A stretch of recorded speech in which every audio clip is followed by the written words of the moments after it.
I used to touch the back of my neck about 10 times a day, just to check if the hair back there still had any shape to it. That's the part nobody warns you about after 60. The way short hair can either make you look sharp and pulled together, or make you look like you gave up on a Tuesday afternoon. Today I'm walking you through 5 specific pixie cuts that stylists are quietly giving their most confident older clients. The ones that shave years off just from the way they catch light and move around your face. I researched the best haircuts and styling fixes for women over 50 so you get real answers, not guesswork. If you haven't already, hit subscribe. I cover this every single week. Part 1. The cut that fixes a flat crown. Here's something most women never hear from their own stylist. The reason a pixie cut can age you has almost nothing to do with length. It's about what's happening at the very top of your head. Fine hair loses density with age, and when that thinning happens at the crown specifically, gravity just pulls whatever's left flat against your scalp. A pixie that isn't cut with that in mind will actually make the thinning more visible, not less, because short hair has nowhere to hide.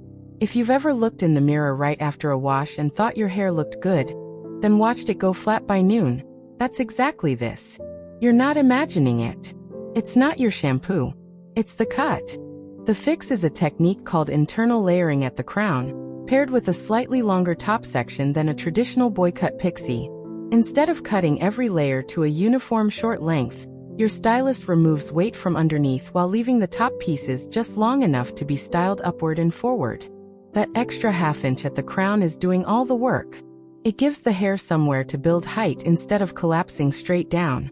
Ask for it exactly like this at your next appointment. Can you point cut some internal layers at my crown and leave the top section slightly longer than the sides, so I can build lift there? That phrase tells your stylist precisely what you want. And it's specific enough that you won't end up with a generic shortcut that looks the same as everyone else's.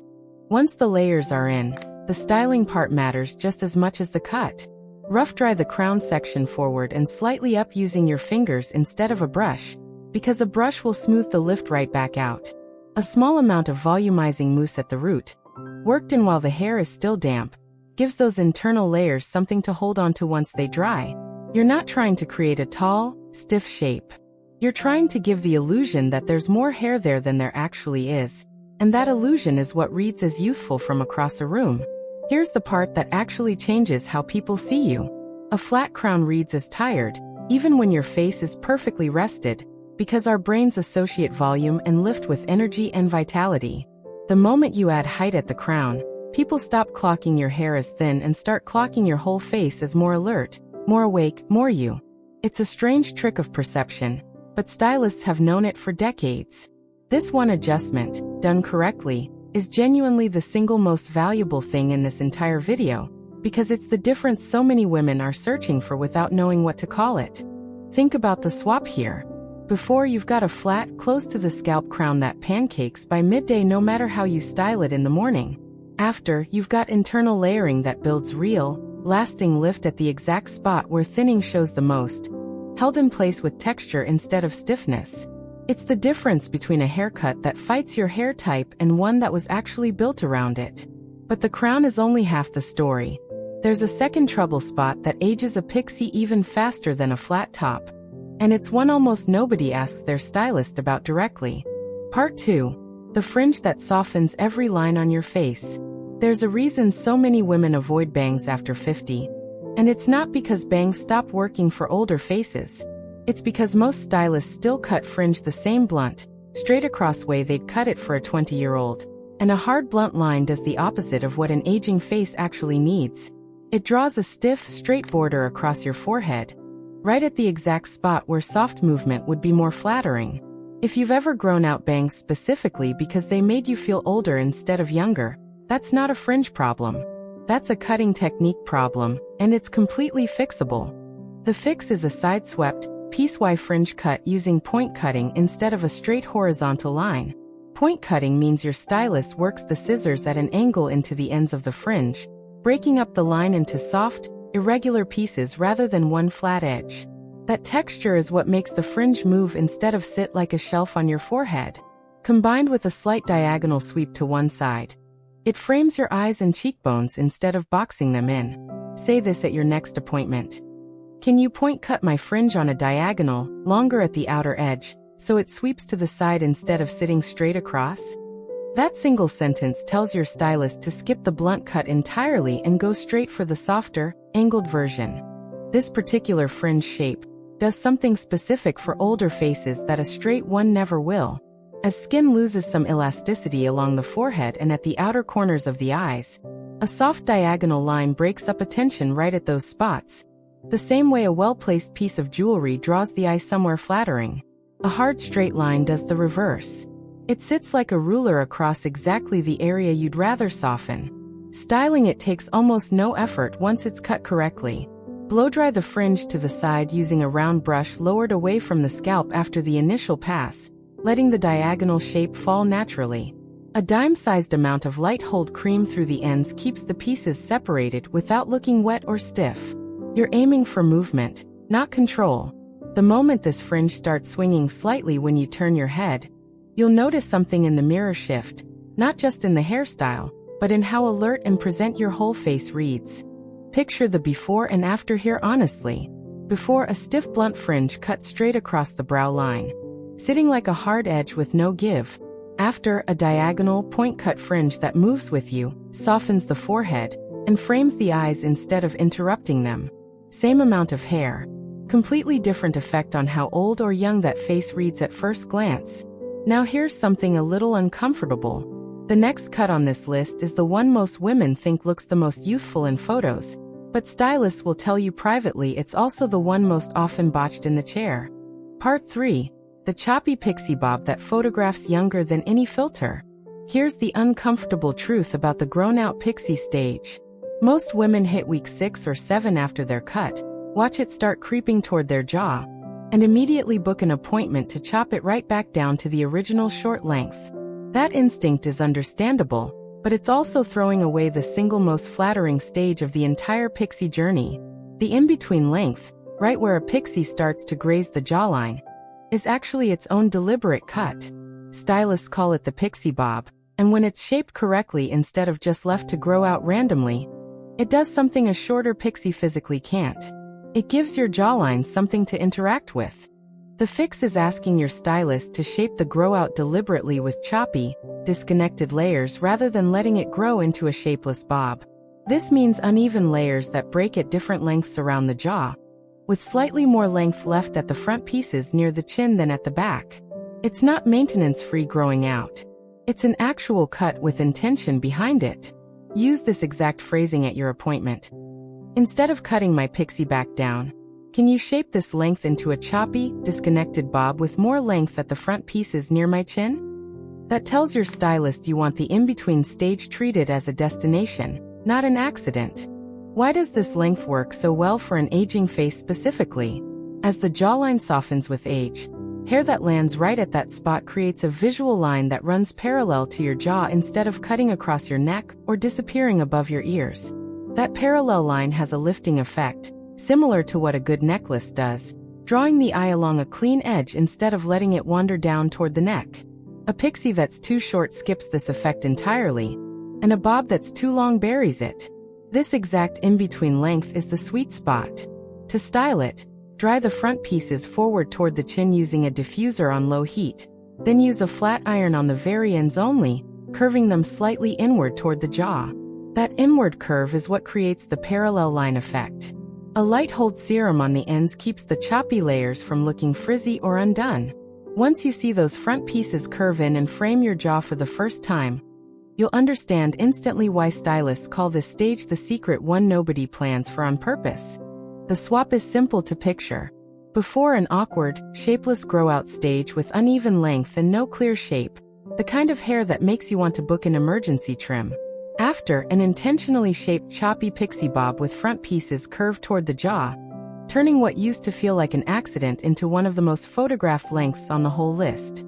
There's one more version of this cut that goes even further, and it's the one that gives the most dramatic lift at the top of the head out of anything we've covered so far. Part 4. The spiky crown pixie that reads 10 years younger from across a room. Most women assume a spiky, textured pixie is only for women with naturally thick hair. And that assumption keeps a lot of women away from what's actually one of the most forgiving cuts on this entire list for fine or fragile hair. The trick isn't hair density at all. It's where the weight gets removed from the strand itself. If you've ever tried a texturizing spray on a standard short cut and watched it just sit there limp instead of separating into pieces, that's not your product failing. That's a cut that was never built to hold texture in the first place. The fix is a technique called deep point cutting through the crown section specifically, where your stylist cuts vertically into the ends of each piece at the top rather than cutting straight across horizontally. This removes weight from inside the strand while keeping the overall length the same, which is exactly what allows fine hair to separate into distinct, spiky pieces instead of clumping into one flat mass. Bring this phrase to your next appointment. Can you deep point cut through my crown section vertically, so the ends separate into individual pieces instead of one solid layer?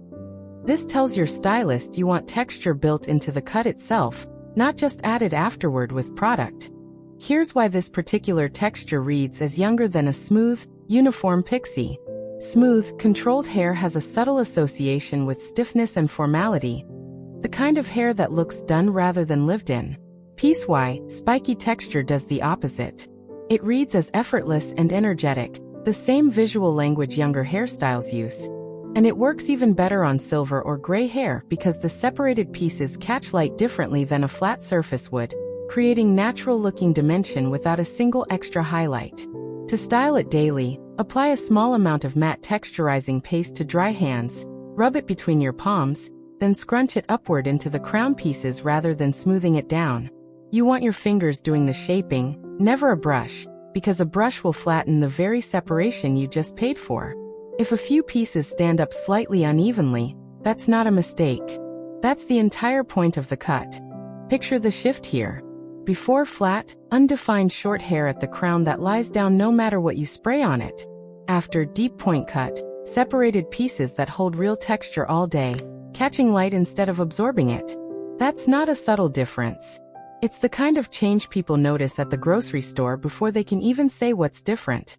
There's one more pixie style left, and it's the softest one on this entire list, built specifically for women who want all of this lift and texture without a single spiky edge anywhere. Part 5.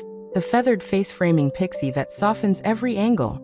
Of all 5 cuts on this list, this last one gets requested the least, and it's honestly the most surprising, because it solves a problem almost every woman over 60 mentions to her stylist at some point without realizing there's an actual haircut answer for it.